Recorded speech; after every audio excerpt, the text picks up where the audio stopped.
Tengo una duda y no la he podido resolver. Entonces vamos a ver si en el grupo la podemos resolver. ¿Será que si decir cirrosis hepática es redundante? ¿Hay más cirrosis diferente a la hepática?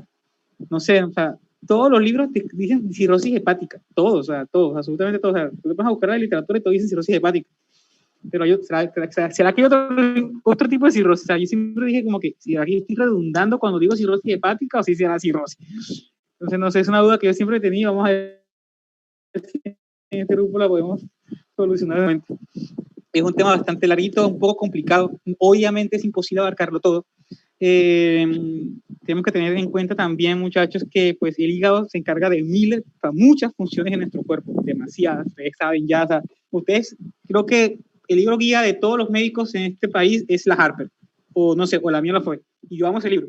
Entonces, se dan cuenta que solamente el metabolismo, glucólisis, gluconeogénesis, glucogenólisis, lipólisis, proteólisis, ciclo de Krebs, fosforilación oxidativa, cadena transportadora de electrones, o sea, esa vaina, o sea, ese invento de yo fui increíble, aparte de todo se regenera, no joda. Entonces, ten en cuenta que tu cuerpo es perfecto, todo viene en pares, menos el corazón, el hígado y el cerebro. Y al corazón, al cerebro le quitan un pedazo y hace una cosa que se llama neuroplasticidad y se acostumbra.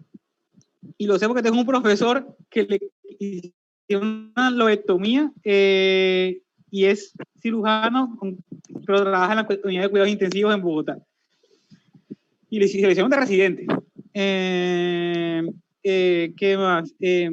Los pulmones vienen en pares. El hígado viene uno solo y se regenera. No, y el corazón no aguanta tantas vainas que desde el amor hasta el infarto. O sea, imagínense. Entonces, el cuerpo es muy obviamente, vamos a hacer un hincapié en cada una de las... Jessica, apaga el micrófono, porfa.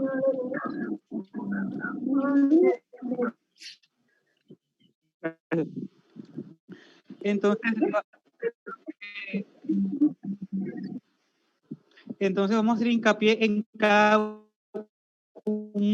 varias de las descompensaciones, se puede decir, de la cirrosis o complicaciones como tal. Porque en realidad la cirrosis es intratable. O sea, si no la descubres a tiempo, es irreversible. Y tú te encargas son de las complicaciones, más no del manejo total del mantenimiento. Entonces, tiene muchas complicaciones. Aquí voy a abarcar una que no hace parte de la UCI y las demás que hacen parte de la UCI realmente. Tiene más de las que voy a decir. En cada una voy a hacer entonces también acabar todas. Durante la charla, la revisé hoy, o sea, no tuve tiempo, pues se los voy a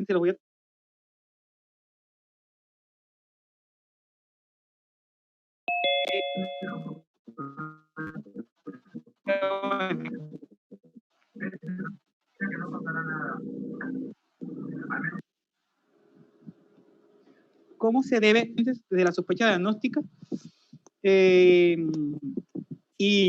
nada. Entonces, ¿ya entró Ivana, Juliana? Juliana.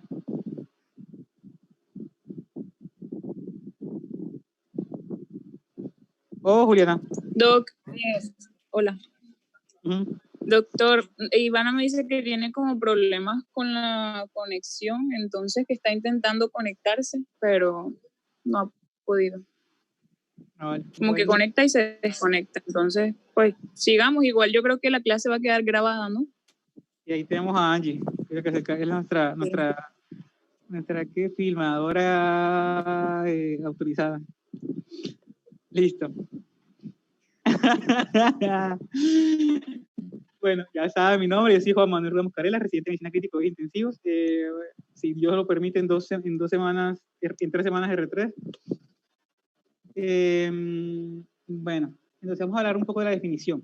Mira, muchachos, vamos a hacer las cosas lo más práctico y más, o sea, pregunta mínima que tengan, mínima durante la charla, hey, háganla. O sea, este es un tema que quiero que les quede claro, porque o sea, aparte de que lo volví a repetir otra vez, lo estoy repitiendo otra vez, lo intenté hacer aún más asequible, o sea, que alguien que ni siquiera estudia medicina lo entienda. ¿Listo? Entonces, es una alteración difusa del parénquima hepático, listo. Es una fibrosis hepática intensa, justo y más con áreas nodulares hepáticas, de tamaño variable nodular de regeneración. ¿Qué quiere decir esto, muchachos? ¿Qué es la cirrosis como tal? Que no se les olvide, es una enfermedad fibrótica, de fibrosis, listo, que aumenta la resistencia vascular a nivel hepático. Listo. Entonces, aparte de eso, que aparecen unos nódulos, los nódulos de regeneración, que van a ser un hallazgo como macroscópico de la enfermedad, que no permite mucha evaluación clínica o muchas, se puede decir, estrategias terapéuticas, pero sí nos permite diagnosticar la enfermedad. Listo, ahí entró Ivana.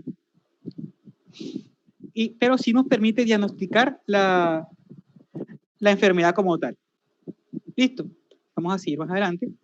¿Se dan cuenta por qué? Bueno, la etiología, epidemiología, bueno, cirrosis descompensada, un riesgo de muerte del 9.7% de las personas, cirrosis compensada, un riesgo de muerte del 4.7%, la citis, la mortalidad es del 44% a los 5 años, y adicionalmente el carcinoma hepático es mayor al 5%. ¿Qué se les va a quedar de aquí? Listo, ya positivo se les va a quedar es que cualquier paciente que presente síntomas de cirrosis, o sea, que ya es descompensada, va a tener un riesgo de mortalidad del 44 al 50%. O sea, es grave, se puede morir y se va a morir. Listo, porque no hay vuelta atrás. Entonces, eso es lo que se les tiene que quedar.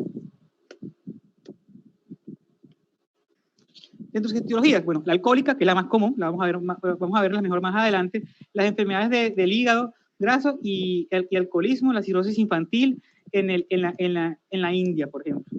Infecciones siempre tienen que tener en cuenta el virus de la hepatitis B, el virus de la hepatitis C, el virus de la hepatitis D en algunas partes, y pues, bueno, las autoinmunes, y vamos a ver las que nos interesan como tal, cada una de ellas, ¿listo? Entonces, la cirrosis, ¿cómo es? Aquí tenemos el hígado sano, listo, el hígado está normal, no ha pasado nada, muchachos, todo bien. Y aquí está el cirrótico, miren todos esos nódulos, micro y macronodulares, ¿listo? ¿Y qué tiene que pasar para que lleguemos a ese punto? Son 4 etapas, muchachos, 4 etapas. Una, la fibrosis, ¿listo? ¿Qué va a pasar? Hay inflamación mantenida del hígado. O sea, todos los procesos de nuestro cuerpo antes de la fibrosis siempre tienen que tener ustedes en cuenta algo, todos tienen ese factor desencadenante en común, que es la inflamación. Y la inflamación permanente, la inflamación es un proceso que está bien, ¿no? Eso, o sea, nosotros no tenemos que tener ninguna inflamación. El problema es que si se mantienen por el tiempo, por eso las enfermedades crónicas son tan jodidas, porque si se mantiene inflamación durante el tiempo, al final, ¿qué se va a generar? Una fibrosis. La vejez es una enfermedad. ¿Y la vejez qué es? Mantenimiento de la inflamación hasta que hacemos fibrosis de todas las partes de nuestro cuerpo. Las células hepáticas, o sea, le digo enfermedad, o sea, con el mayor respeto de nuestros abuelitos, ¿no? O sea, para que es algo degenerativo. Las células hepáticas estrelladas, ¿qué van a generar, muchachos? Producción de colágeno. Esa producción de colágeno va a generar fibrosis y posteriormente cambios estructurales, y a esos cambios estructurales va a ser un cambio funcional durante la línea del tiempo de la cirrosis. ¿Listo? ¿Pero qué? Ese cambio funcional, ¿de qué viene precedido? De una fibrosis avanzada. ¿Listo? Es la segunda parte, la segunda etapa, se puede decir así, donde va a haber unos puentes de fibrosis o de fibrina también, nódulos de regeneración. En este punto que se generan nódulos de generación, empieza el diagnóstico ecocardiográfico de la cirrosis. Pero, muchachos, el paciente aún es asintomático. Entonces, es un hallazgo incidental. Cuando llegamos a este punto y vemos los nódulos de regeneración, cuando hacemos una ecografía de nuestro paciente, sin querer, o sea, imagínate que yo estoy en el servicio de urgencias, el ecocardiógrafo o el eco como tal va a ser nuestro fonendo en el futuro. Acuérdense de mí, se lo dije al grupo anterior, se lo digo a ustedes no van a usar fonendo, ustedes van a usar ecógrafo y eso va a ir conectado al iPhone. Entonces, van a estar haciendo un rastreo ahí mirando a ver cómo está la pleura y ¡pam! Le viene el hígado. ¡Ay, Mari, que este man tiene nódulos de regeneración! Listo, o sea, estamos frente a un paciente cirrótico asintomático. Aquí hay un compromiso microcircular de la circulación, que está aumentando la resistencia vascular a nivel hepático. ¿Vale? Entonces, ya aquí en la etapa 3 hay un aumento de la deposición de colágeno. Ese colágeno que se viene acumulando en el entrado de fases ya se encuentra acumulado, generando aumento de la resistencia del flujo. Ya aquí empieza todo el desastre. Cuando hay una hipertensión portal. que hablaremos de la fisiopatología, no me acuerdo si activé esa diapositiva porque yo la había quitado, ahorita miramos, de la fisiopatología de hipertensión portal, miraremos esta parte, ¿listo? Podemos hablar específicamente del patrón hemodinámico de la hipertensión portal, el patrón hemodinámico. Saben que a los intensivistas nos gusta mucho el patrón hemodinámico. ¿Listo? El hígado cirrótico con inflamación crónica, perdón, inflamación crónica. Entonces, fibrosis y nódulos. Listo, ya hay una fibrosis como tal, ya está aquí, doy vuelta atrás, ya hay nódulos establecidos. Este hígado, o sea, muy posiblemente este paciente sea candidato a trasplante hepático. Su única solución va a ser el trasplante hepático. Listo. Este es un cuadro de la clasificación de la cirrosis, que lo que me interesa es esto, el patrón hemodinámico. Aquí se lo señalo con el expulsor hemodinámico de la presión de la vena cava. Listo, mayor a 6, mayor a 10 y mayor a 12. Apréndanse esos números, 6, 10 y 12. Van a ser muy importantes más adelante. 6, 10 y 12. Listo, el mismo cuadrito de la vez pasada, el mismo esquema de las 4 fases que ya se tienen que saber ustedes y que les explicamos muy bien. Vamos a ver la primera clasificación de la cirrosis. ¿Cuál va a ser? Una que nos interesa muchísimo, compensada y descompensada. Listo. De la fase 3 hacia adelante, el paciente se encuentra en una cirrosis descompensada. Este paciente de la fase 3 para adelante es sintomático. Listo. Se presenta con ascitis. Se presenta primero la ascitis que la ictericia. O sea, parece raro, pero es así. En muchas de las ocasiones, creo que la mayoría de por sí, pues se puede ver eso. Listo. ¿Qué más? Y esta clasificación me interesa mucho porque no que nos interese tanto. O sea, es más, a mí casi no me interesa esta clasificación. Teóricamente es muy buena, pero como tal, para intervenir antes de que sucedan las cosas, que es lo que ustedes van a hacer. A mí me llega el paciente descompensado. A ustedes en consulta externa, antes de que se especialicen, porque sé que todos van a ser especialistas, se van a encontrar el paciente compensado. Y ustedes tienen que ver sus factores de riesgo, que lo vamos a ver más adelante. Analizar, ser Sherlock Holmes, como hablábamos con Windar la última vez que hablamos. De por sí está de turno, ese momento está facturando, o sea, va a ser rico ya, yo no puedo ver aquí, pero bueno, está de turno en este momento en Valledupar. Nos interesa esta parte descompensada de ustedes, porque ustedes van a ser los investigadores que van a decir, señor, usted tiene factores de riesgo y si no se cuida desde ya, va a generar una cirrosis y se va a morir. ¿Listo?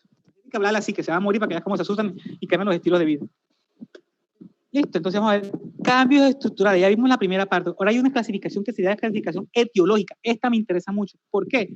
Porque es la que ustedes van a intervenir, la que ustedes van a prevenir que ese paciente se descompense. Entonces, ¿y dónde va a estar? En la fibrosis. Obviamente, esta etiología, o sea, tiene que ser en la fase 1. ¿Sí me entienden? Listo. Vamos a tener varias que son la autoinmune, hay que tenerla en cuenta. Muchos de los pacientes jóvenes, de verdad, o sea, un paciente de los que puede decir 15 hasta los 30 años, 35 años hasta los 40, estoy pensando en una hepatitis autoinmune. Y entonces es el típico paciente que no tiene ningún factor de riesgo, no es hipertenso, no es diabético, no está viejo, así se escucha feo, pero no está viejo, y la juventud puede con todo, y presenta muchas alteraciones en su estilo de vida, sangrados, inflamación, lo ven ustedes con la cara roja, sudoración, y de un momento a otro toma ascitis. ¿Y este man qué le pasó? O sea, pensemos en algo autoinmune, sea cual sea. Cuando uno sabe algo, siempre es algo autoinmune en un joven. ¿Listo? Hepatitis B y C, las que vamos a hacer énfasis en esas dos. ¿Listo? ¿Qué más? La alcohólica y la cirrosis biliar primaria. Estas 4 etiologías son las que o sea, hay muchas más, y ustedes vieron en el cuadrito que les mostré al principio que hay muchas más, pero son las más comunes, las que más se puede decir como que sospechamos de primera línea, y pues la que vamos a tener en cuenta, más que todo en cuenta en esta exposición, pero vamos a hablar sobre todas, como en un cuadro, de todas las etiologías como tal, y cómo las investigamos cada una. Listo.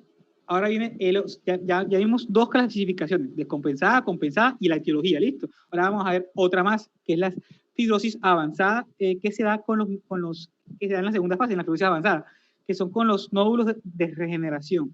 En este punto van a ser micro y macronodular. Y un valor que tienen que tener en cuenta aquí son los 3 milímetros. Si es mayor a 3 milímetros, micronodular. Si es mayor a 3 milímetros, es macronodular. ¿Listo? Entonces, puede haber mixta donde se encuentren los dos, que la mayoría de veces se pueden ver los dos, pero es para que la tengan en cuenta. No es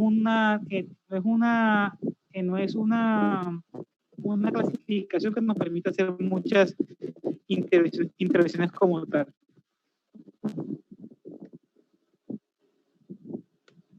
Listo, es compensada. Listo, el paciente está sintomático. Hay dos tipos de síntomas. Hay unos síntomas de cirrosis como tal y unos hepatocelulares. Vamos a empezar con los síntomas de cirrosis como tal. ¿Cuáles van a ser? Ascitis, edema mareolar y hemorragia digestiva. Origen variceal, obviamente. Irritación yugular. Ustedes van a ver muchos pacientes con irritación yugular y también con ascitis. Pero no piensen que la ascitis le generó la irritación yugular, o no piensen que la cirrosis le generó la irritación yugular. Piensen que este paciente tiene una enfermedad cardíaca concomitante. O sea, en la fisiopatología de la cirrosis no está la irritación yugular, está que produce una falla cardíaca, que la puede producir. Entonces puedes tener una falla cardíaca como concomitante con la cirrosis. O sea, son dos cosas diferentes, una dependiendo de la otra, pero son dos cosas diferentes. La encefalopatía hepática, que vamos a hablar muy bien de ella cuando hablemos específicamente de esta descompensación, y pues la insuficiencia hepatocelular. Listo. ¿Cuáles son los síntomas de insuficiencia hepatocelular? Todo lo que hace el hígado está alterado. Y ese hígado se mete con todo. Alteración metabólica de las proteínas, grasas y glicemia. Y eso resumiendo, ¿no? Alteraciones y en la eliminación de los fármacos tóxicos y hormonas. Listo. La depuración se da en el hígado y en el riñón. La atrofia testicular y ginecomastia, por lo que vamos a ver más adelante, y ya saben, hicimos una pequeña introducción en el grupo cuando hablamos sobre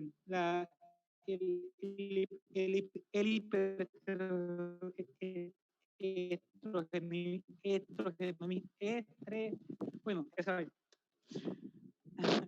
Entonces,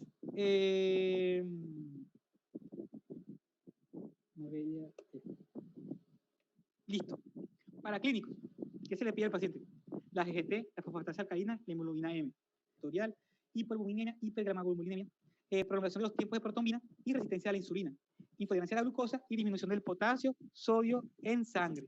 Ustedes ven esto para clínicos aquí en diseñar esto con qué se come. Entonces, llega el paciente al servicio de urgencia y yo le pido toda esta vaina enseguida o qué hago. Ya le voy a explicar cómo es el orden de las cosas y cómo es el esquema mental que tienen que hacer. Listo. ¿Cómo vamos a plantear a nuestro paciente? La anamnesis primero que todo. Le preguntamos si tuvo drogas, si ha tenido drogas inyectadas, si tiene una transfusión antes de los años 90, que no se podía ver si el paciente tenía VIH o hepatitis, por ejemplo, en las transfusiones, antes de los años 90, que no se los olvide eso. Si toma alcohol, si está bueno, un relatorio, como todos decimos, los antecedentes de un entorno.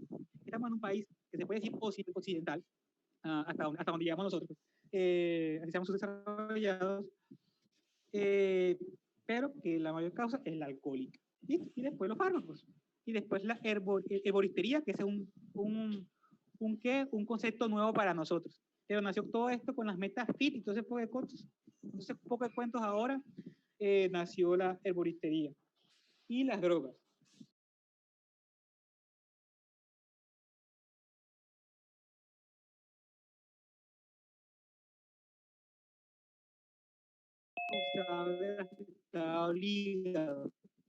Es una clase sola aparte.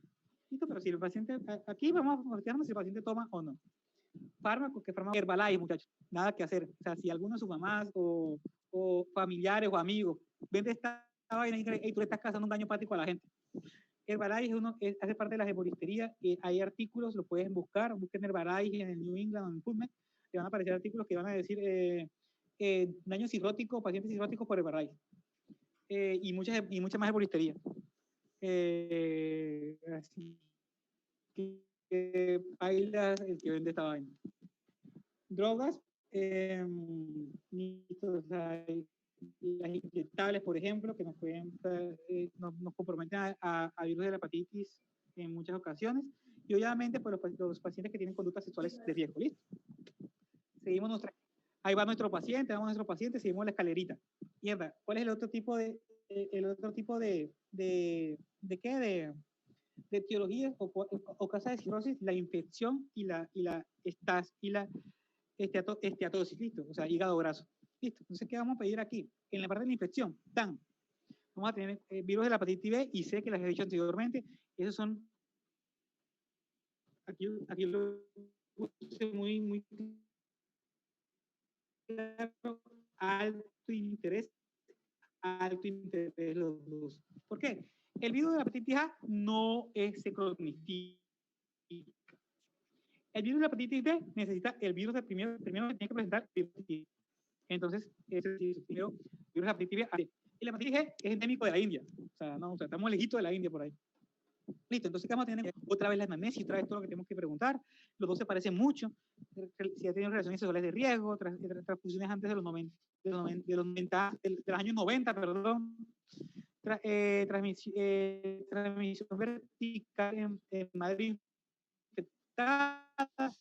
piercing, tatuajes en sitios no controlados. También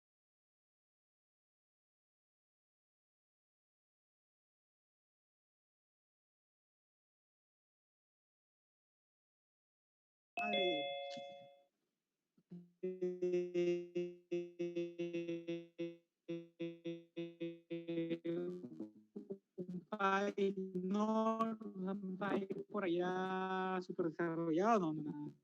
Todo y ustedes así lo pueden hacer allá.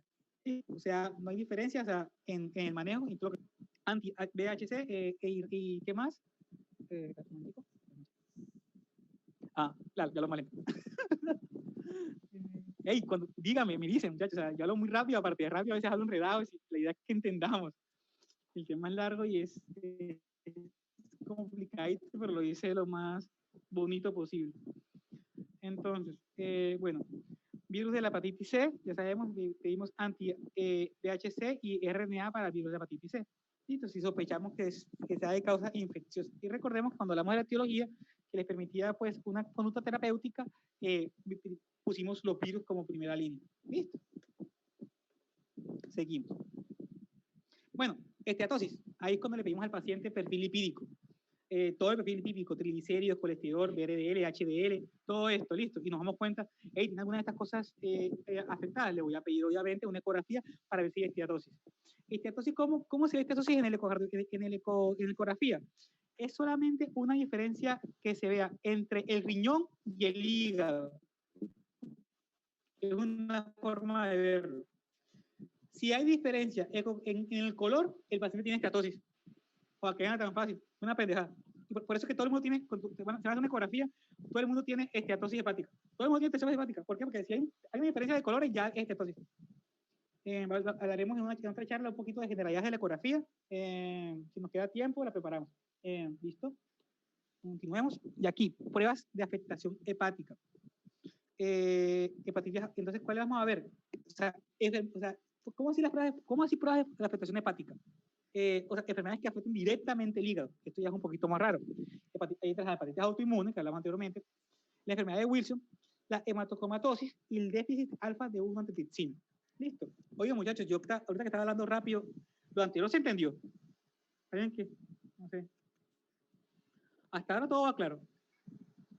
Sí, doctor, todo va claro. Listo. Me dejan ir a tomar agüita. Me está sacando la boca y se me acabó el tiempo. Entonces, estos son los exámenes que vamos a pedir. ¿Cuándo? Mierda, se me pasó. Un momentico. Aquí. Listo. Estos son los exámenes que vamos a pedir cuando hablamos de una afectación hepática como tal. Listo. Le sospecho al man una enfermedad autoinmune. Entonces, ¿qué vamos a pedir acá? ANAS, SMA, anti-LKM, hemoglobina G aumentada. Esto AMA significa anticuerpos antimitocondriales. Listo. Que nos habla sobre la cirrosis biliar. Vamos a pedir las pruebas de de enfermedades autoinmunes. No ese reguero que le empieza a pedir todo el mundo anti, esmiras, no sé qué vaina, no. O sea, por ejemplo, para diagnosticar el lupus, tú primero le pides al paciente ANAS, ya, soro, cerrado, no tienes que pedirle todo el perfil enseguida. Entonces, este es el orden mental que debemos hacer. Aquí si alguno de estos aparece alterado, empezamos a pensar en una hepatitis autoinmune. Recordemos que este paciente casi siempre es joven. Como en la medicina, nada es el 100%. O sea, el día que ustedes le dan una pregunta, ustedes dicen, depende, siempre van a decir depende. La respuesta del estudiante. ¿Por qué? Porque nada es mayor del 100%. Nada es el 100%. Siempre hay una regla a la excepción. Hay una excepción a la regla, perdón. Entonces, pero más que todo es paciente joven. ¿Listo? Cobre. ¿Qué nos habla del cobre? El cobre nos habla de la ceruloplasmina baja. La cupururía, nunca he podido con esa vaina, y la cupremina. O sea, son alteraciones del cobre. Y esto nos habla de la enfermedad de Wilson. Estos son los pacientes que tú te los quedas mirando a los ojos y tú le ves un aro, quedan 10 minutos, tú le ves un segundo, tú le ves un aro en los ojos como metálico. O sea, yo creo que en todos los pueblos, en todas nuestras regiones, nosotros en algún momento, o sea, yo vi como 3 en mi juventud, y me siento así viejo, marico. Yo vi como 3 pelados en la finca. Entonces, y les vi, es un aro como plateado que le ves en los ojos. ¿Qué piensas a pensar? Es una enfermedad de Wilson. ¿Listo? Y los marcadores son, más que todo, la ceruloplasmina, que es el que encuentras en un tercer nivel. Niveles de alfa-1 antitensina, bueno, o sea, el que es el laboratorio, los mismos niveles de alfa-1 antitensina. O sea, tú los pides y tienen que estar alterados. ¿Listo? Y también hay una parte genética que es con el PIS y con el PIZ, que es la parte, el gen como tal, que se encuentra afectado en el déficit de alfa-1 antitensina. También se puede pedir. Y la hemocromatosis, que se ve, se puede hacer por estudios genéticos aquí descritos.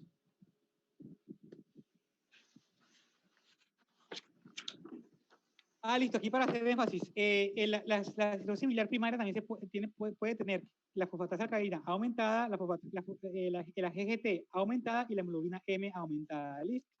Que lo puse en los paraclínicos pasados y no sabíamos para qué lo pedíamos. Esto también nos puede dar una orientación a la cirrosis biliar primaria.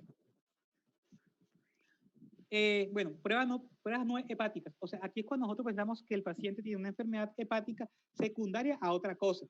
Listo, que no es per se de ese hígado como tal. Entonces, ¿qué tenemos aquí? La miocardiopatía. Listo. Por eso hice énfasis al principio del examen físico.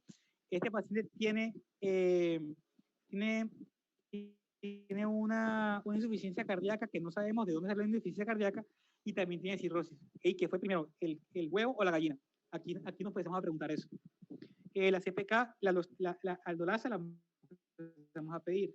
El hipertiroidismo, la TSH y T4. ¿Listo? Y síndrome de Addison, cortisol. Cada una de estas entidades es una exposición aparte. ¿Listo? Pero estamos haciendo el enfoque como usted de la cirrosis, que tenemos que sospechar. En la hepatitis criptogénica es simplemente esa hepatitis que el médico no tiene idea de dónde salió. O sea, esa es la idiopática. Yo siempre he dicho que idiopática como idiota, o sea, no sabemos. Pero, o sea, leyendo la literatura, mucha gente dice que esta hepatitis nació porque de pronto la ecografía es un examen observador dependiente. Entonces, de pronto, a la persona se le pasó diagnosticar por ecografía la etiología de la cirrosis. Bueno, hay muchas teorías y muchas cosas, pero bueno, solamente quédense con el concepto criptogenética, causa desconocida.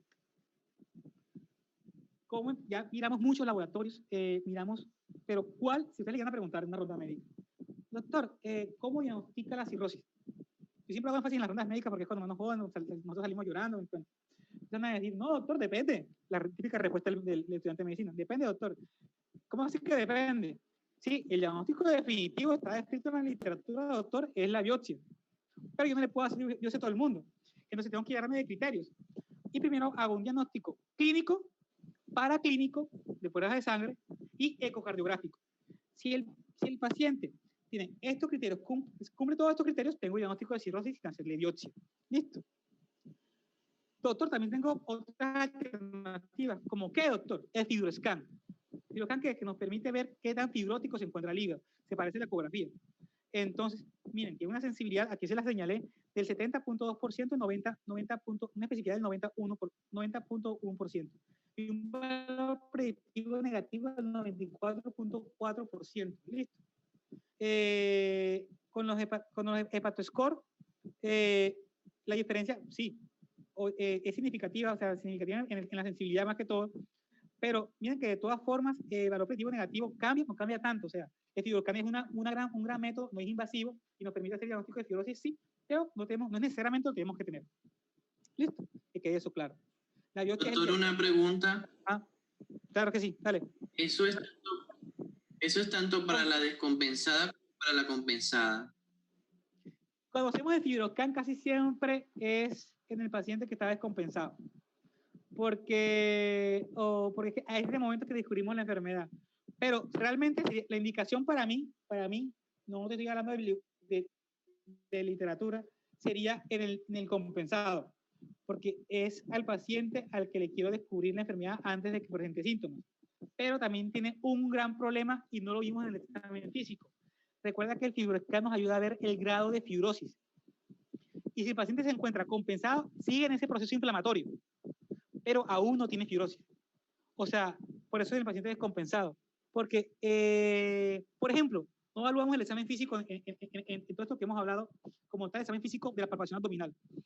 El paciente en etapa 1 y 2 de la fibrosis, de la hepatitis, de la cirrosis, es plenomegalia y hepatomegalia, porque está en el proceso inflamatorio. Cuando está en el estadio 4, o sea, descompensado, en la fase 4, tiene el hígado chiquito. Esas son diferencias al examen físico que no necesitan paraclínicos. Entonces, posiblemente el FibroScan en las fases 1 y 2 nos dé un falso negativo. Un falso positivo, perdón. Entonces, aquí yo creo que vale más la ecografía, porque estaríamos si el paciente se encuentra en una fase 2, por ejemplo, tendría nódulos, los nódulos de regeneración, y aún es asintomático. O sea, nos acercaría más al diagnóstico de la ecografía común y corriente que el mismo FibroScan, porque podríamos ver estos nódulos de regeneración para hacer el diagnóstico. Y ya pedimos toda esa batería de exámenes de sangre que vimos anteriormente. La biopsia, ¿cuándo se puede pedir? Cuando tú haces el diagnóstico, por ejemplo, de la fibrosis criptogenética. Aquí, de la criptogenética. ¿Por qué? Porque es desconocida, entonces no encontré la etiología. Ahí es donde está indicada la biopsia, que tampoco habíamos hablado de eso, y por tu pregunta salió me recordé que me faltó decirles eso. Pero muy buena pregunta. El FibroScan sería más que todo en la fibrosis, ya cuando el paciente se encuentra en la fase descompensada, porque el paciente ya está empezando a hacer fibrosis. ¿Listo? ¿Quedó claro? Sí, doctor. Listo. Me parece bien. Yo repito las mismas preguntas que me hacen, yo las repito después para decirles que quedó claro ayer. Listo. Entonces, vámonos al pronóstico. Acá aparece el Child's Pool. Listo. Ven, la mortalidad primero de la cirrosis, lo que ya he dicho anteriormente, la mortalidad es mayor al 50% a los 5 años. Listo. Irónicamente, al que mejor le va es alcohólico, o sea, el que se la causó, al irresponsable. Yo no culpo a los alcohólicos, yo no juzgo a nadie, empezando porque a mí no me para juzgar a nadie, uno no sabe por qué se volvió alcohólico. Pero nada que hacer, si lo ayudamos y la persona deja el licor como tal, el hígado se regenera. Y o sea, puede llegar hasta la resolución total. El problema es que lo deje. Listo. Entonces, bueno, pronóstico de supervivencia sin trasplante. Si le preguntan, ¿Child's ¿para qué sirve? Doctor, el pronóstico y supervivencia sin trasplante. Pregunta para homologar el título de intensivista en Alemania. Pronóstico de supervivencia sin trasplante, para que no se les olvide. Listo. Entonces, va a tener 5 características. ¿Qué tienen que pasar ustedes? Yo les he dicho muchas veces, hey, no se aprendan los scores de memoria. Apréndanse para qué sirve y cómo están basados. O sea, la fisiología de la vuelta. La fisiopatología es lo más importante, no los artículos. Entonces, ¿qué vamos a ver aquí? Tiene dos parámetros clínicos, la clínica siempre prima, y tres parámetros paraclínicos. ¿Y cuáles son? Clínica, encefalitis y asitis. O sea, des en cuenta que nos vamos a dar cuenta más adelante durante la exposición que la encefalitis y la asitis ya son signos de mal pronóstico de nuestro paciente. Por eso yo creo que lo meten acá. O sea, hace parte de la fisiología. Si ustedes le meten cloica a la vaina, no se le olvida. Y pues bilirrubina, albúmina, GNR nos habla de la funcionalidad, que no pudimos meter en esta posición el perfil hepático, pero para el hígado nos permite hay para clínicos, para funcionalidad, para estado, bueno, para muchas cosas, para estructura. Estos tres nos hablan de funcionalidad. Y refleja el grado de compromiso de la función hepática en los cirróticos. ¿Cuánto tiempo queda? Menos de un minuto. Yo mando el enlace enseguida después de esto, ¿vieron? Para que se corte. Y hay tres tipos de clases: clase A, clase B y clase C. Siendo clase A buen estado y clase B y C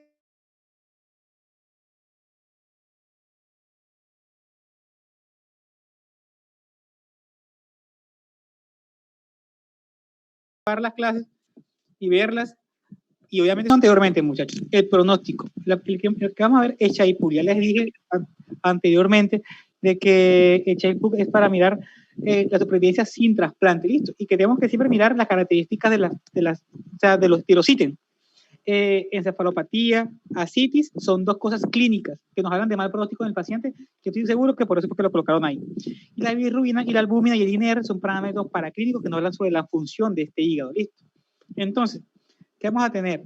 Que reflejan el grado de compromiso de la función hepática en el cirrótico. ¿Listo? Recuérdense, el grado de compromiso de la función hepática. Si se dan cuenta, función. Y les he dicho anteriormente que estos paraclínicos reflejan el funcionamiento del hígado. La medicina es muy bonita. Entonces, clase A, de 5 a 6 es buen estado. Y clase B y C, valorar trasplante. Listo. Hay muchas aplicaciones que lo tienen. No les voy a hacer énfasis en de uno tanto, no sé qué, porque eso lo calcula cualquier aplicación. Doctor, una pregunta, disculpe. O sea, ¿qué función cumple ella ahí como tal? El tratamiento. ¿Aló? En el tratamiento. El tratamiento lo vamos a ver más adelante. Chaipur, cuando el paciente nos permite, cuando hacemos Chaipur en el paciente ya con varias estrategias como tal, nos permite evaluar, por ejemplo, si es clase C, el manejo con TIPS, se llama esa cosa. Si es clase B ya, tenemos que tener en cuenta otros paraclínicos para poder para poder intervenir, hacer un TIP. Un TIP es una derivación intrahepática portal, o sea, es una derivación que se hace endoscópicamente, listo. Es un procedimiento que se puede decir como hemodinámico. Su mayor riesgo es la encefalopatía.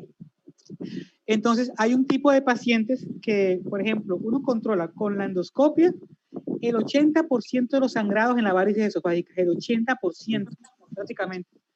Hay un 20% que queda afuera, ese que se trata con TIPS, TIPS, creo que es así. Pero en ese 80% hay un 15% que tiene riesgo de resangrado. Sí. De ese 80% que ya solucionó, hay un 15% que tiene riesgo de resangrado. Entonces, a ese 15%, ¿y tú cómo evalúas cuál es ese 15%? Con el Chaipur. Le haces esa prueba C con unos paraclínicos que se piden. Listo. Y tú evalúas, este paciente tiene alto riesgo de resangrado. Hay que hacer el TIP, se llama TIP easy, una cosa así. O sea, como un TIP temprano. Esa es la nueva evidencia, esos son los nuevos cambios que tiene la guía de por sí. Eso es nuevo. Doctor, pero o sea, el resangrado se evalúa con la Chilpuc. Exacto, con ese y con el riesgo de resangrado. O sea, no es el riesgo, el paciente de alto riesgo para generar un nuevo sangrado. Listo, un resangrado. Para eso lo utilizan en esa clasificación, en ese punto de la varices esofágica. Entonces piden, si es estadio C, se les hace otra vez un TIPS, se le hace un TIP, pero no se le ha hecho. Así no está sangrando, es porque tiene riesgo de sangrado. Y se les hace se les hace uno paraclínico si es un estadio B y A y B. Listo. Y voy a buscar exactamente en qué parte de la guía está esa vaina y cuáles son los parámetros. Dame un segundo. Listo, doctor.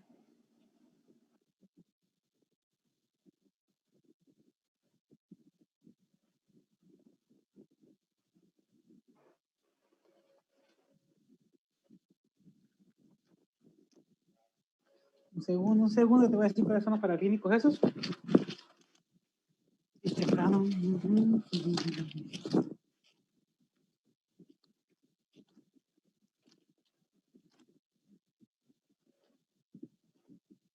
Eso lo leí después de que hice la charla, así que por eso, como tal, no lo tengo en la charla.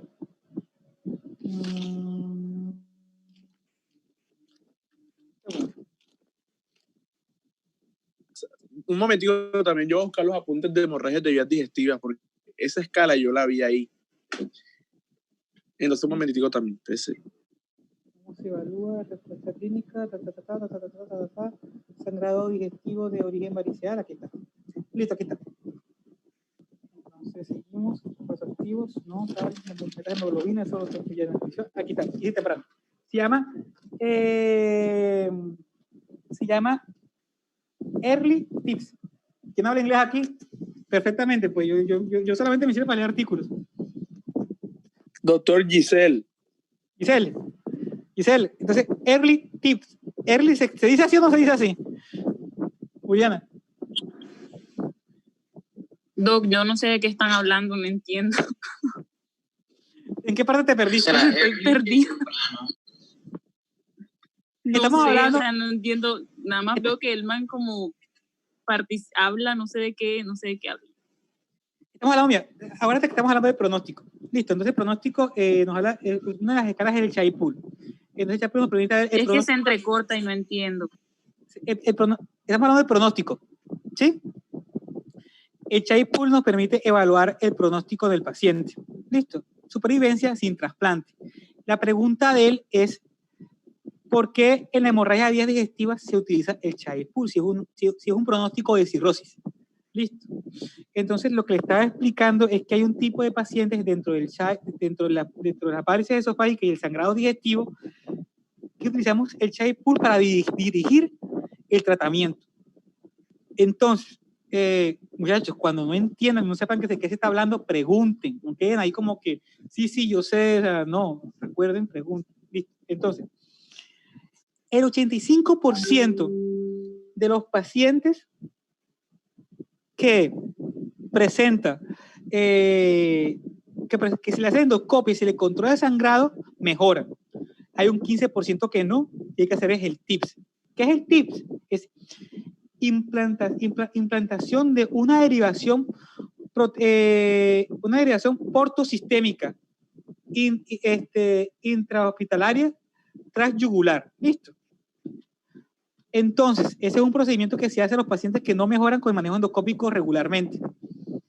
Esa vaina es una decisión que se debe tomar, no a la ligera, porque la complicación es la encefalopatía y se da en el 50% de los pacientes. Entonces, hay de ese 85% que todos mejoraron solamente con la endoscopia, hay un 15%, no, perdón, hay un 20%, no me acuerdo el porcentaje, 15 o 20, no me acuerdo cuánto es, 15 o 20, que no mejora, o sea, que tiene riesgo de volver a resangrar, tiene riesgo, no está sangrando, tiene riesgo. Entonces, a ese 85%, para ver qué pacientes tienen ese riesgo de sangrantes, de sangrado, les hago otra vez el Chai-Pool. ¿Para qué? Entonces, si tengo, ¿cuáles son esos pacientes que tienen riesgo de sangrado? Si tengo un Chai-Pool C, o sea, C con un puntaje menor a 13, se beneficia de que le realice un early tips, o sea, un tips temprano, antes de que sangre. Recordemos que cuando el paciente sangra aumenta el riesgo de mortalidad, ¿no?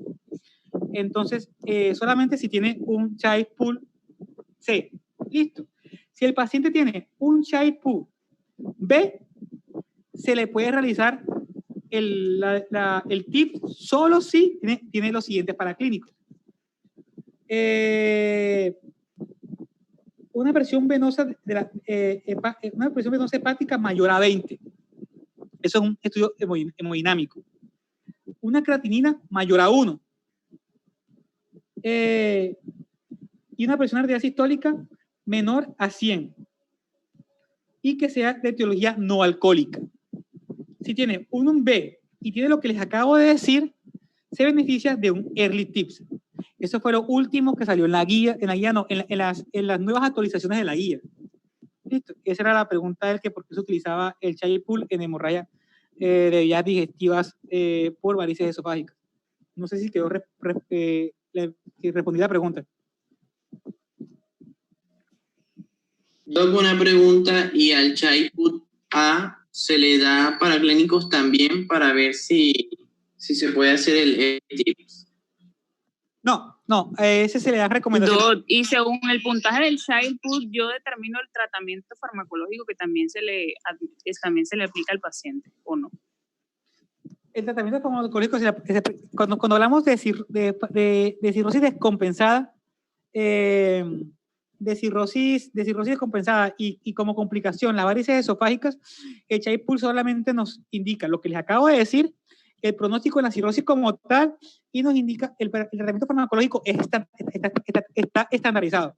¿Listo? Doctor, yo también cuando nosotros dimos varices esofágicas, bueno, hemorragias de vías digestivas, o sea, usted sabe que ahí te dan como, o sea, la clasifican en que pueden ser variciales o no variciales. Bueno, con respecto a las que son variciales, decía de que en el caso de que el paciente tenga un child pool aproximadamente, o sea, ya sea de B o C, tú lo tienes que tratar como con ceftriaxona intravenosa, pero más que todo es en el caso de que ya sea que tenga varices esofágicas.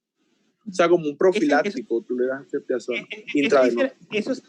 Eso dice la guía, sí, eso dice la guía. Pero muchachos, ceftriaxona para todo el mundo. Para todo el mundo. Si el man tiene una enfermedad variceal, va a la ceftriaxona. Eso está en el algoritmo, para que no cometamos errores. Si el man está sangrando, es porque se puede infectar, nada que hacer. Y recordemos que este paciente también está cítico, hay extravasación de bacterias, o sea, está en un ambiente de plena contaminación per se increíble. Ahí sí no se guía por el child pool para poner tratamiento antibiótico. Si el paciente tiene varices esofágicas y le sangró, ceftriaxona, ya, ahí. Recuerden que esto es llevar la evidencia a la práctica. Listo, esto es lo que van a hacer ustedes en el servicio de urgencias. Nada, ceftriaxona, si le colocas. Más adelante vamos a ver los algoritmos, se los traje todos explicaditos, en qué momento le pongo la ceftriaxona, en qué momento le pongo los vasopresores, en qué momento hago todo. ¿Listo? Listo, doctor. Muchas gracias. De nada. Y este es el MELT. El MELT nos habla simplemente, valora la gravedad y prioriza el listado de trasplante.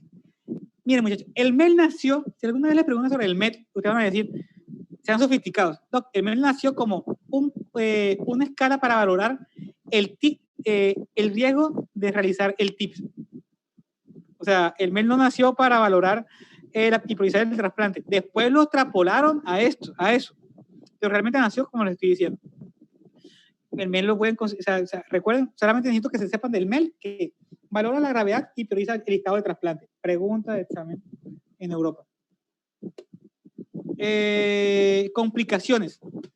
Vamos a tener, a las que les voy a hacer énfasis: hipertensión portal, hemorragia de vías digestivas de origen variceal, ascitis, peritonitis bacteriana espontánea, síndrome hepatorrenal, encefalopatía hepática y gastropatía de la hipertensión portal. En el síndrome hepatorrenal y en la no va a ser tanto énfasis porque eso es una charla supremamente larga. O sea, ahí solamente voy a hablar sobre la fisiopatología, que es muy importante para muchas de las preguntas que tuvimos en el grupo. Por eso le dije que las leyera. Y voy a hablar sobre gastropatía de la hipertensión portal muy poquito, porque esa vaina es como o sea, no, el paciente no va a la UCI nunca, así que o sea, a mí no me interesa tanto, la puse por encima, pero yo les hablo sobre eso, porque ustedes sí lo van a ver en consulta.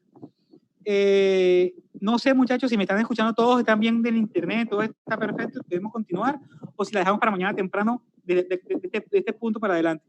Ahora vienen todas estas complicaciones. ¿Cómo se siente?